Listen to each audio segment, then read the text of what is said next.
What draws us into the painting, of course, initially is the feeling that this is like a photograph. Then you want to know why they're there, what they're doing, why all these other objects have been brought together in this room in this way. Everything seems then to come alive and to ask a question. What is going on?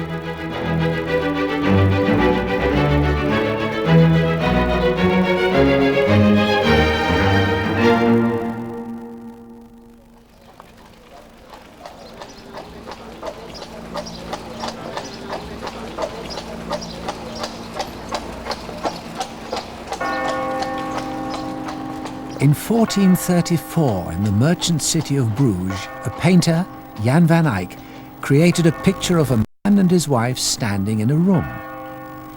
It was an image unlike anything that had existed before, and it was to become a landmark of the Renaissance. This is one of the most important paintings in the history of art. It is the first painting which shows two contemporary people posed in a contemporary interior, engaged in some sort of interaction, conversation. This painting has become one of the most famous pictures of our time, and yet frustratingly, amazingly in fact, still remains one of the most problematic pictures we know today. This painting contains a secret that has challenged generations of historians. Why was it painted? And what does it show? Who was Van Eyck? And who paid for his work?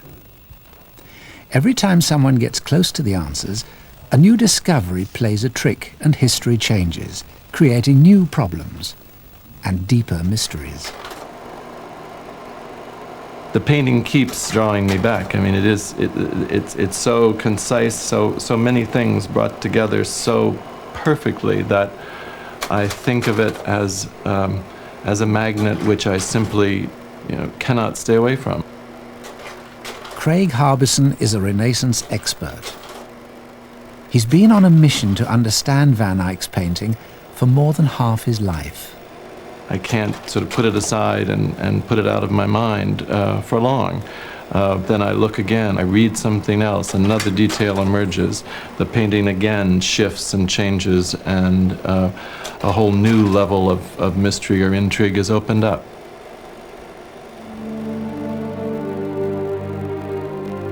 Van Eyck's painting was groundbreaking art, drawing us into a cozy, harmonious world. The outside shoes have been discarded, and slippers lie by the couple's bed as their pet dog looks contentedly out towards us. In the whole history of art, no one had painted a domestic scene like this before. No one had signed a painting so prominently. And no one had created anything that looked so real.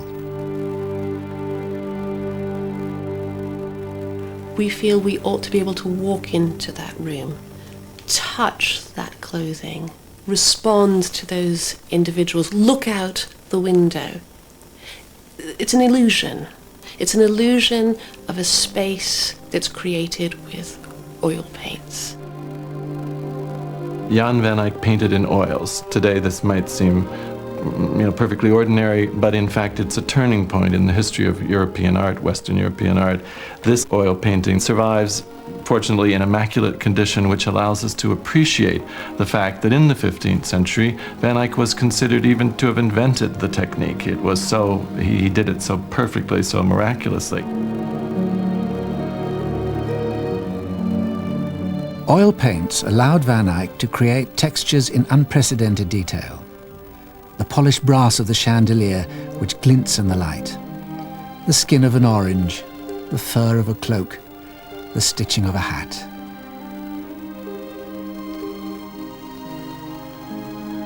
In the hairs of the dog, Van Eyck painted flecks of pure colour, confident in an ability to produce, on a wider scale, the silky texture of a living animal. Van Eyck is a magician of colour, conjuring reality from the careful strokes of his brush. The illusion is so complete that the closer you go, the more you see. The frame of a mirror contains more paintings, scenes from the life of Christ, and its curved glass shows us another image of the room with all its details reproduced as reflections. Van Eyck became the master of light and shadow with a photographic eye the like of which had never been seen before. His astonishing skill with oil paints was so remarkable that it was to make him one of the most famous Renaissance painters in Europe. Now, we tend to think of the Renaissance as being in Italy, often in Florence. In fact, if you actually look at what wealthy, erudite Italians are collecting, buying, keeping in their studies in the mid-15th century, it's the work of artists such as Jan van Eyck. Who was Van Eyck? We know he lived in Bruges, but much of his life remains a mystery. We can't even be sure what he looked like, although some experts think that one of his paintings, Man in a Turban, is in fact a self-portrait. One of the great ideas traditionally about the Renaissance is it is the age of the discovery of the individual. You have portraits, you have self-portraits. You begin to find these people who would have been considered as artisans in the past becoming grand figures. I've called them super artists. Jan van Eyck, in a sense, is almost there. Albrecht Dürer certainly is. Leonardo, Michelangelo, Raphael. These are self-aware super artists making their bid for immortal fame. And on the wall, Jan van Eyck writes, Jan van Eyck was here. Jan van Eyck fuit hic in Latin. This is an extraordinary act of self-awareness. Some people even believe that one of two figures roughly sketched as red and blue reflections in the convex mirror is also a self-portrait. Van Eyck placing himself at the very center of the world he had portrayed, the super artist. The more you look at the painting, the more you realize how calculated it is. The whole central sort of what I think of as a kind of magical circle of the composition, the way the arms fold around a series of objects, becomes incredibly calculated, composed, charged by the artist. Jan van Eyck was here in the sense that he is the storyteller. He is the manipulator of reality. It's only by Van Eyck's art that we are there, and he wants us to remember that.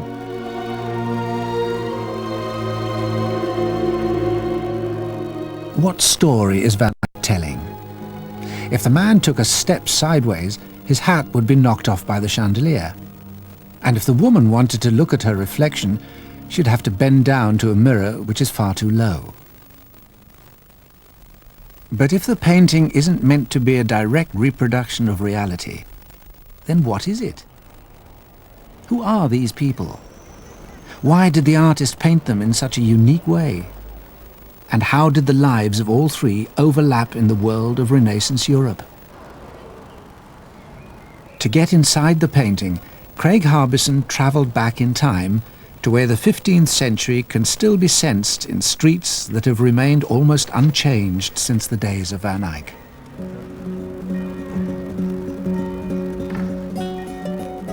When Van Eyck painted this painting, he was living in Bruges, the most important trading center of Northern Europe in the 15th century, a center which had various foreign residents, diplomats, traders, merchants, as well as other middle-class functionaries, bureaucrats, and we know that Van Eyck was a court painter for the Duke of Burgundy at the same time.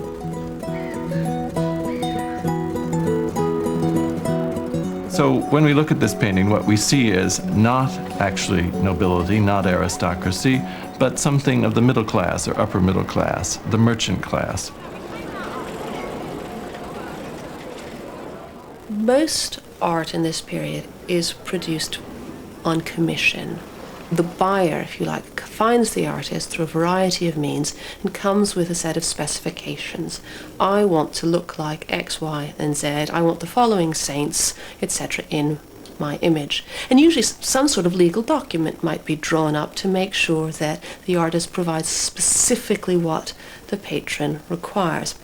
With this picture, we have no contract, we have no document which actually tells us what the relationship is between the person ordering it and the person providing it.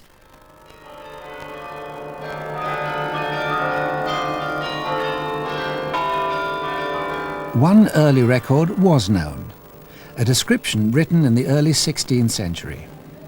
And there was a suggestion of an original owner. The first reference that we have to this painting, about 75 years after it was created, gives the name of the man in the work as Arnolfini. The Arnolfini family was an incredibly important merchant trading family from Lucca, and the most successful, the most powerful member of that family was a man by the name of Giovanni Arnolfini, who came here as a young man and then lived all of his life, about 60 years, in Bruges, became fabulously wealthy. He traded in costly fabrics, tapestries, sets of tapestries, precious objects of all sorts, which would have been available in this court, would have been for sale throughout the city.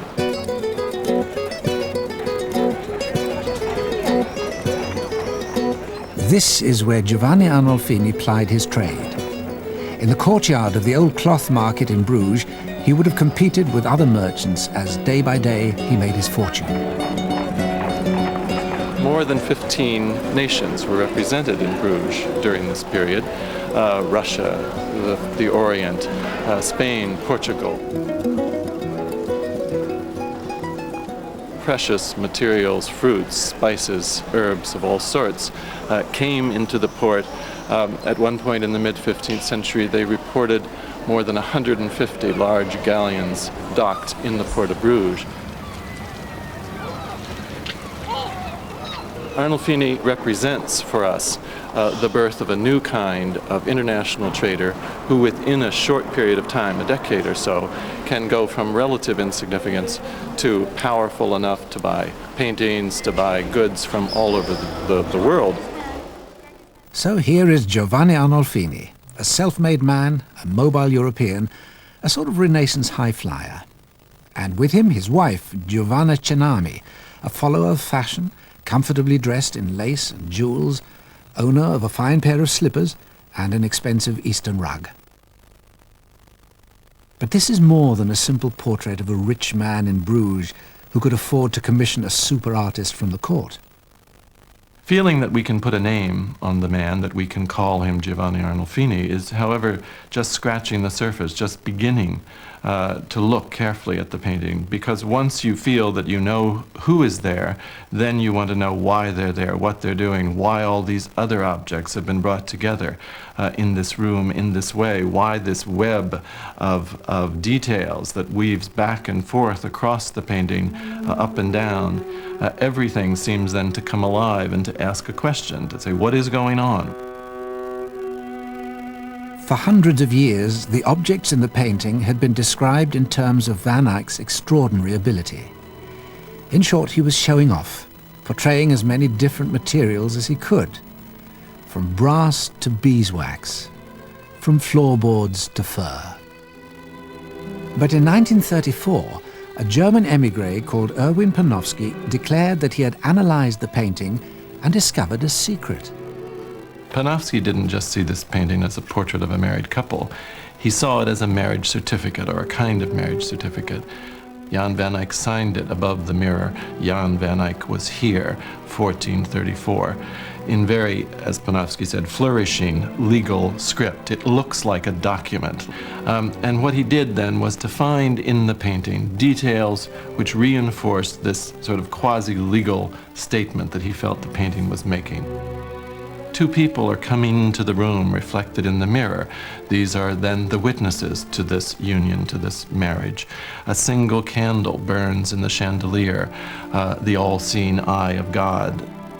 The whole painting then becomes a sort of symphony of symbols which reinforce the sacramental, the serious, solemn, sacramental nature of this union and the particular moment at which it is, I would say, almost blessed, both by God and by man.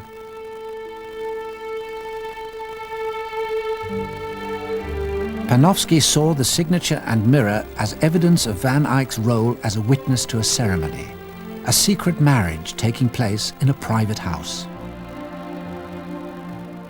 By the 1950s, he'd refined his ideas into a detailed theory, where the same techniques could be used to decode any medieval or Renaissance painting. Art history had entered a new age of objectivity and scientific method. For Craig Harbison, growing up in the 1960s, the lure of Panofsky was irresistible. In 1966, he went to Princeton to study at one of the world's leading art history departments, where he would be taught by Panofsky himself. Certainly he was the greatest living art historian at that time, if not of the century. But on the other hand, I think we also realized, and the way he made us feel was that we were apprentices. We were to be trained to become the next generation of what he had represented.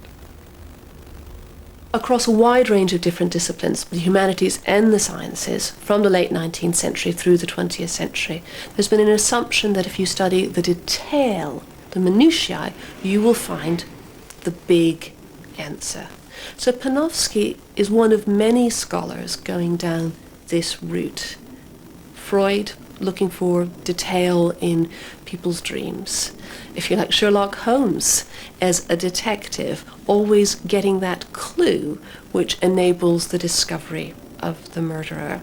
Scientists who, if they can just explore the minutiae of a particular problem, will come up with the answer.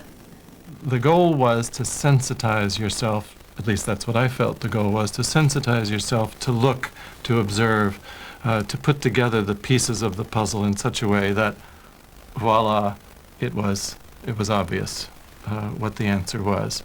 And that was the sort of miracle of sitting there beside him, was when we struggled, and then Panofsky was going to say, but there's the key.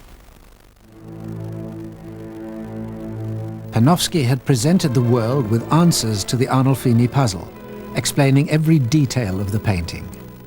But science was digging deeper to reveal every brushstroke.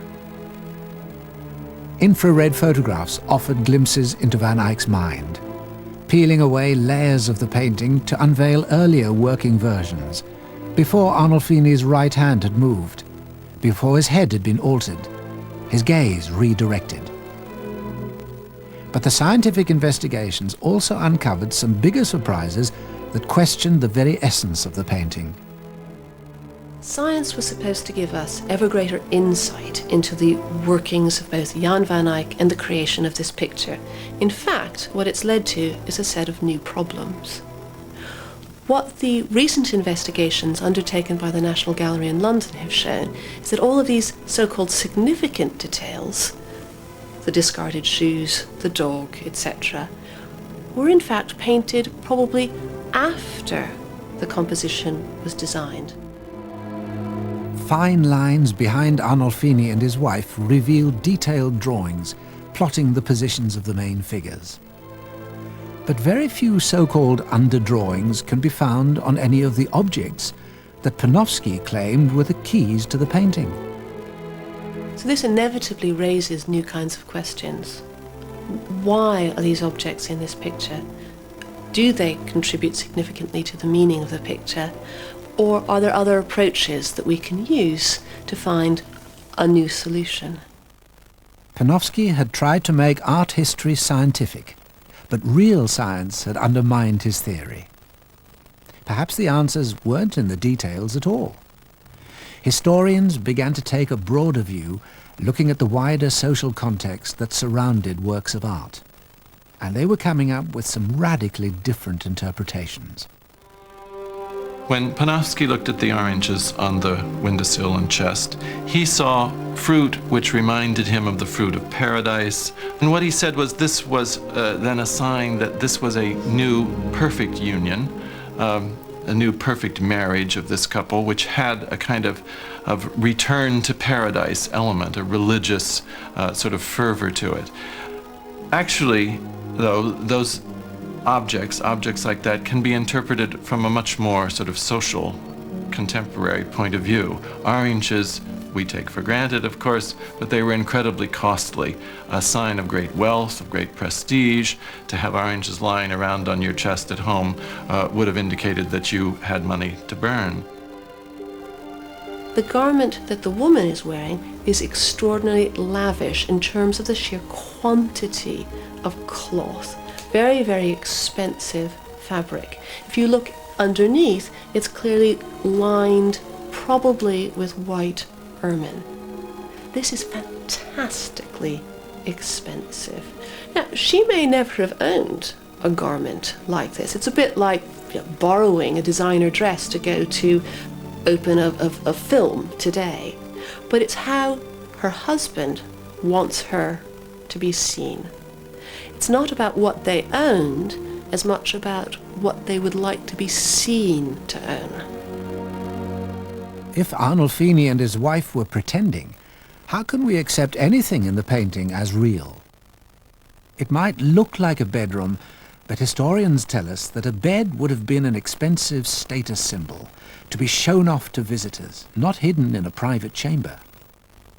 And even though the woman looks pregnant, the experts now claim that she's probably just exaggerating a fashionable round-bellied look. It's even possible that the entire room and its contents are no more than the creation of Van Eyck's imagination. The whole painting a game, played between patron and artist. There must have been some meaning for the original owner of this picture. There must have been some understanding between the artist and the patron who commissioned it. We may never be able to find out what that precise meaning was. That doesn't stop historians from trying. Could it be a betrothal ceremony? A promise to link two families by marriage? Could it be a moment before a marriage is consummated? Or even an exorcism to encourage fertility? Social theories seem to be able to prove any new idea, no matter how wild. For Craig Harbison, there had to be a middle way, where Panofsky's ideas could be combined with an investigation of Renaissance society to continue the search for a meaning. There are various ways in the painting that another, perhaps darker, more intriguing side of these people's lives emerges. The little gargoyle, the grinning sort of monster face over the hands. Is it laughing? Is it evil? Is it sinful? Or is it mocking? In courtly circles, love was not taken seriously. Love was not simply one true relationship throughout your life. You were almost required to have affairs, to have lovers, mistresses. And we know that Giovanni Arnolfini did. Giovanni Arnolfini, self-made man, Renaissance high flyer, and adulterer. But the revelations were only just beginning. A new discovery was about to stun the art world, challenging even the most basic assumptions about Van Eyck's portrait. And like many important discoveries, it happened by chance. In the early 1990s, a French historian found himself in an archive of ancient state records at Lille, near the border of France and Belgium. Les archives des Ducs de Bourgogne sont parmi les plus riches. The Duke of Burgundy's archives are amongst the richest of the Middle Ages. You can also add the Kings of England or the Dukes of Savoy, which are so continuous and so complete. This is why they are so important for the historian. The powerful and wealthy Giovanni Arnolfini had slipped into some unexpected written records. Jacques Paviot noted that the Duke of Burgundy had offered a Johann Arnolfin 2 sums of money on the day of his marriage. But Paviot was researching naval history and only noted down the Arnolfini reference in passing. It was only after an art historian prompted him to look through his notes that Paviot realized he had made a discovery of shattering importance. When I found the mention of the Arnolfini marriage in my notes, of course my eyes lit up, because that overturned the interpretation of the picture which had been held for over a century, which had firmly been established by Panofsky.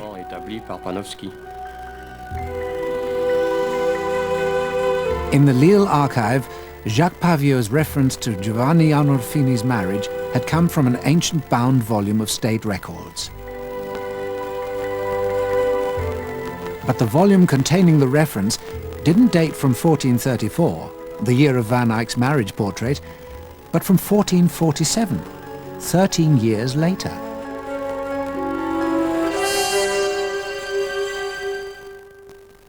Art historians and historians are always hoping to find that magical missing document which will explain everything. Most of the time, documents just throw up new problems. For most of the century, certain facts have hardly ever been disputed. That this is a portrait of Giovanni Arnolfini and his wife Giovanna Cenami, painted in 1434 by Van Eyck. But if we're to believe the evidence of the Pavio discovery, Arnolfini didn't marry Giovanna Cenami until much later. In fact, by the time they did marry, Van Eyck had been dead for 6 years. So just who are we looking at? This is the street where the Arnolfini may have lived. In fact, it's possible to imagine that in one of these windows, in one of these rooms, that painting was created, was first imagined. And yet we don't know who the woman is who's portrayed in the painting. And ultimately, we don't even know who the man was. There were 5 different Arnolfini present in this city at that time, 2 of whom had the name Giovanni Arnolfini. So ultimately, what we're left with is the painting itself.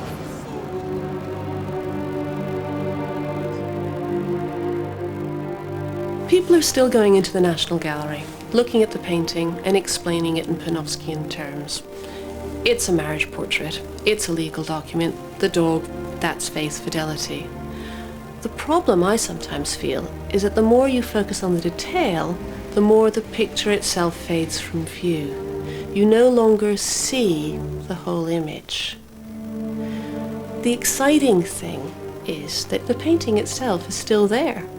Anyone can go into the National Gallery in London and look at it and speculate. The story is still open to be told. The story isn't finished yet. Everything the painting seems, it isn't. We've been tricked into thinking that Van Eyck is showing us reality. But Van Eyck's greatness doesn't lie in his ability to recreate reality, but in his ability as an illusionist. And the tricks of Van Eyck will always keep his most famous painting a mystery. The more we try to pull it apart, looking for answers, the more we realize that only faint echoes of the past remain. Those echoes continue to haunt and tease Craig Harbison, who's destined to return again and again to the puzzle. Even after half a lifetime, the painting refuses to let him go. It is not a painting that you feel you can deal with and then you've understood it, you've finished your work. It's something that constantly draws you to look again and the relationships between the parts. There's so many things that seem to be woven into this painting that it seems almost like the challenge of a lifetime to really come to terms with it.